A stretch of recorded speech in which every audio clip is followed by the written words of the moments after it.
Assalamualaikum warahmatullahi wabarakatuh.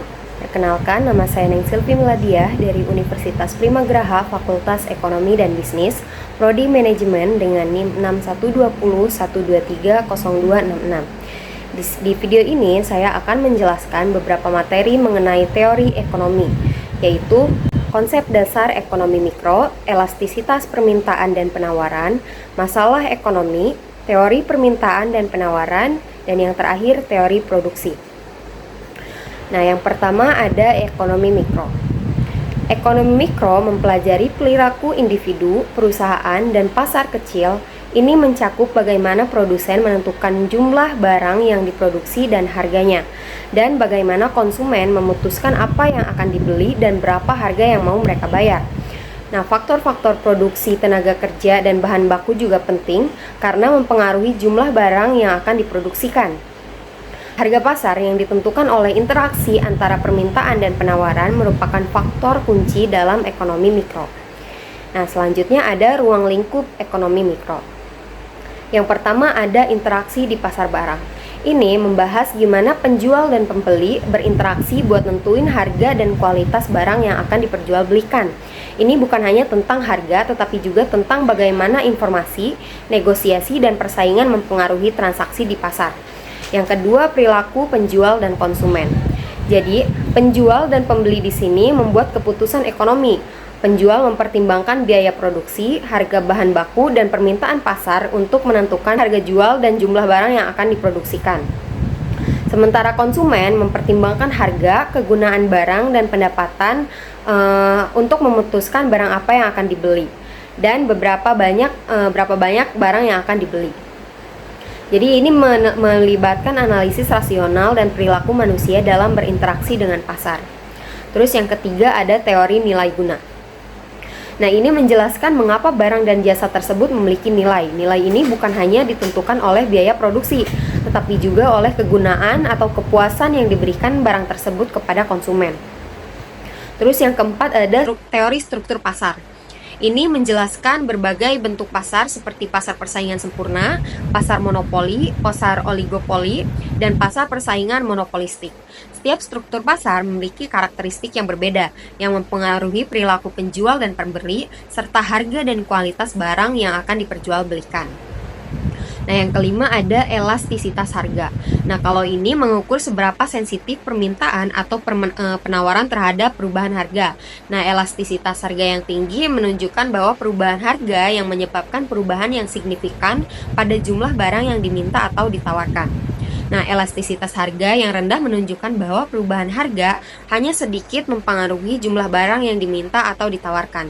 Ini penting untuk memahami bagaimana perubahan harga akan mempengaruhi pendapatan penjual dan perilaku konsumen.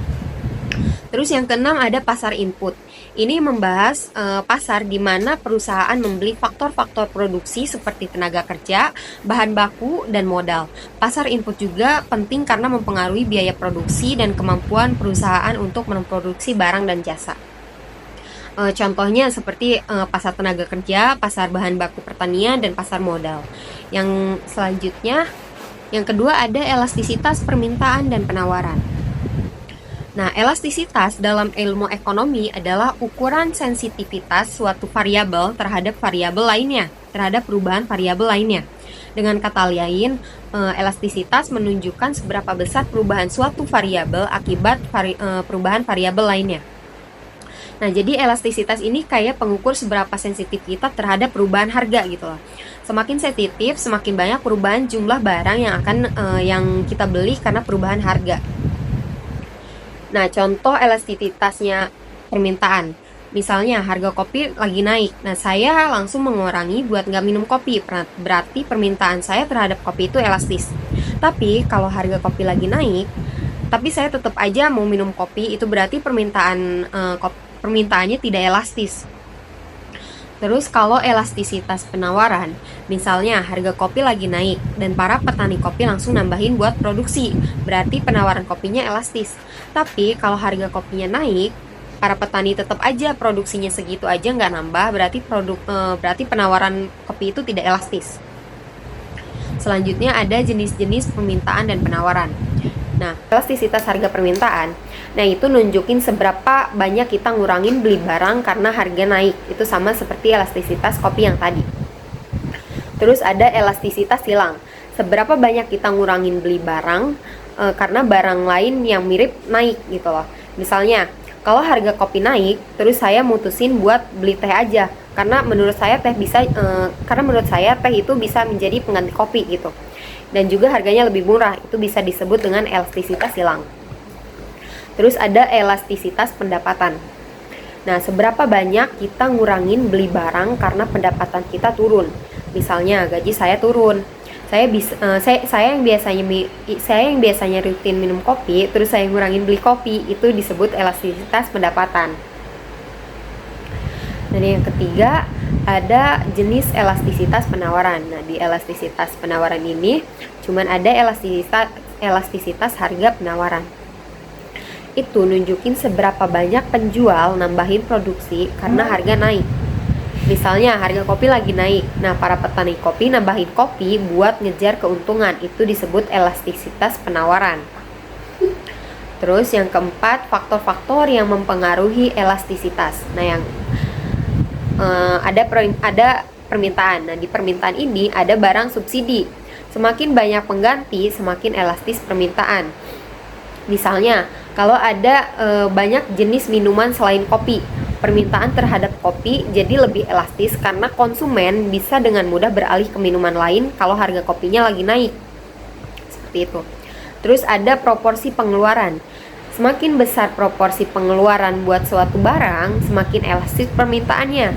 Misalnya, kalau harga bensin naik, kita mungkin ngurangin buat pakai mobil karena bensin itu bisa makan biaya yang lebih besar gitu. Nah, ini nunjukin bahwa permintaan bensin relatif elastis terhadap perubahan harga.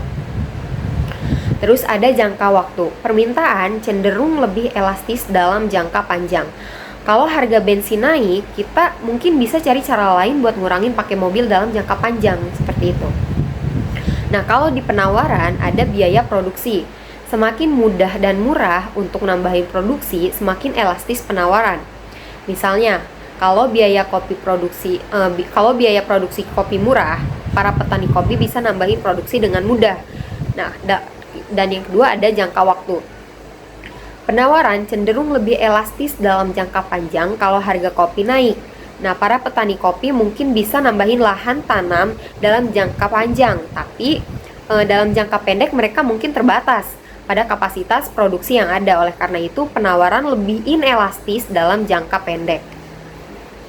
Terus selanjutnya ada masalah ekonomi. Nah, di masalah ekonomi yang pertama ada kelangkaan. Secara sederhana, kelangkaan adalah kondisi ketika sesuatu yang kita butuhkan atau yang kita inginkan jumlahnya lebih sedikit dari yang kita inginkan. Contohnya, saya mau nonton konser, tapi tiketnya terbatas dan juga ada banyak banget orang yang mau nonton juga. Akibatnya tiketnya jadi mahal dan susah didapatkan. Nah, itu contoh dari kelangkaan. Yang kedua ada masalah pokok ekonomi. Nah, masalah pokok ekonomi ini kayak pertanyaan-pertanyaan yang penting yang harus dijawab dalam sistem ekonomi. Nah, pertanyaan itu seperti apa saja barang dan jasa yang perlu diproduksi, terus ada berapa banyak barang dan jasa yang perlu diproduksi, terus bagaimana cara memproduksi barang dan jasa dengan efisien, terus siapa yang bakal menikmati barang dan jasa yang telah diproduksi. Nah, itu masalah-masalah pokok ekonomi gitu. Terus yang ketiga ada masalah ekonomi modern. Nah, masalah ekonomi modern ini kayak masalah-masalah yang muncul di zaman sekarang. Contohnya seperti pengangguran, kemiskinan, inflasi, harga barang dan jasa naik terus gitu loh. Dan juga ada hutang. Banyak negara yang punya hutang di luar negeri gitu kan. Itu contoh masalah ekonomi modern.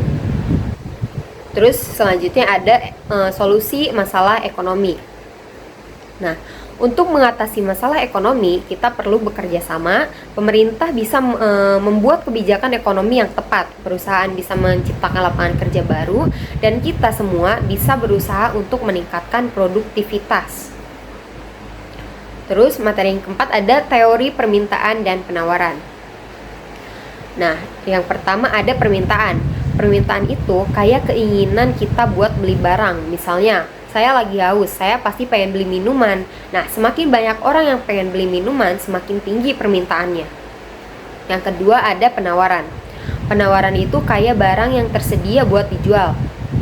Misalnya, kalau ada toko yang jual minuman, berarti penawaran minumannya itu banyak gitu loh. Nah, yang ketiga ada harga.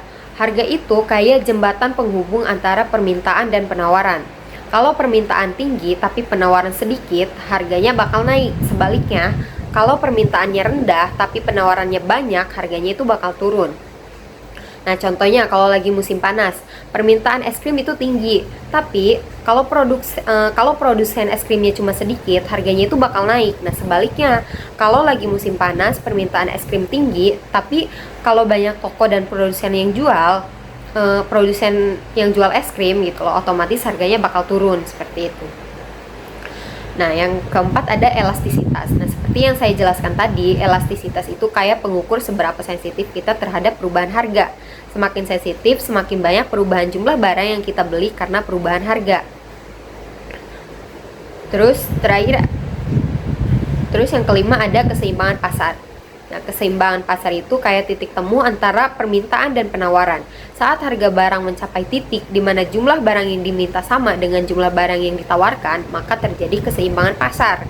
Nah, contohnya, ada yang jual es krim dengan harga 10.000 dan ada orang yang mau beli es krim, sedangkan ada 100 es krim yang akan dijual. Nah, maka itu terjadi keseimbangan pasar.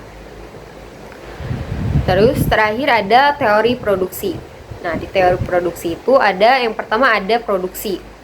Produksi itu kayak proses ngebuat barang dan jasa. Misalnya, saya mau punya baju baru. Saya harus beli kain, ngejahit, dan akhirnya jadi baru. Itu disebut dengan produksi. Terus yang kedua ada faktor produksi. Faktor produksi itu bahan-bahan yang dibutuhkan buat bikin barang dan jasa. Nah, itu meliputi ada sumber daya alam. Ini kayak bahan baku dari alam, misalnya tanah, air, minyak bumi, dan mineral. Pokoknya bahan-bahan yang udah ada di alam. Terus yang kedua ada tenaga kerja. Ini orang-orang yang kerja bikin barang dan jasa, kayak tukang kue, penjahit, programmer, petani. Nah, itu semua termasuk tenaga kerja. Terus ada modal. Modal ini alat yang dipakai buat produksi. Oven buat bikin kue, mesin jahit buat jahit baju, komputer buat ngoding, traktor buat nanam padi. Nah, semua itu alat-alat dan bangunan yang dibutuhkan. Nah, itu termasuk ke dalam modal. Nah, terus ada kewirausahaan. Nah, ini kemampuan seseorang buat ngatur dan ngembangin bisnisnya. Kemampuan seorang pengusaha buat mikirin ide bisnis, ngatur strategi, dan pasarkan produknya. Nah, ini penting banget biar bisnisnya sukses dan produktif. Terus ada fungsi produksi. Nah, fungsi produksi itu kayak rumus yang nunjukin hubungan antara input, faktor produksi, dan output, barang dan jasa yang dihasilkan. Semakin banyak input yang dipakai, semakin banyak output yang dihasilkan.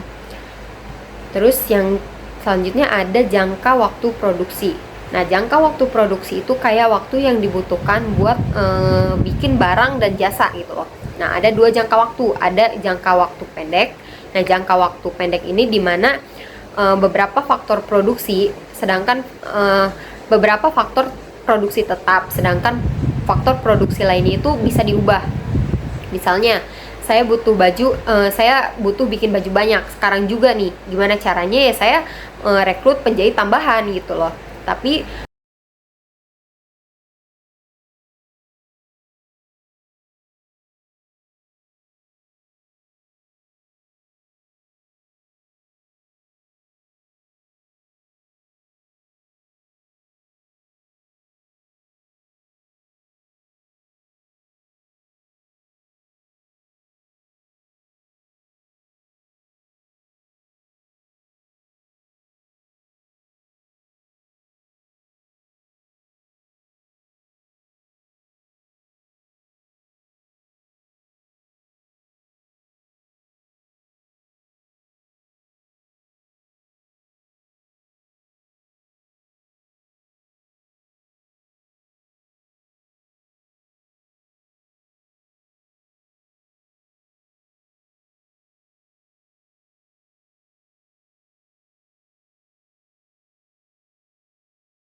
다음에 또 만나요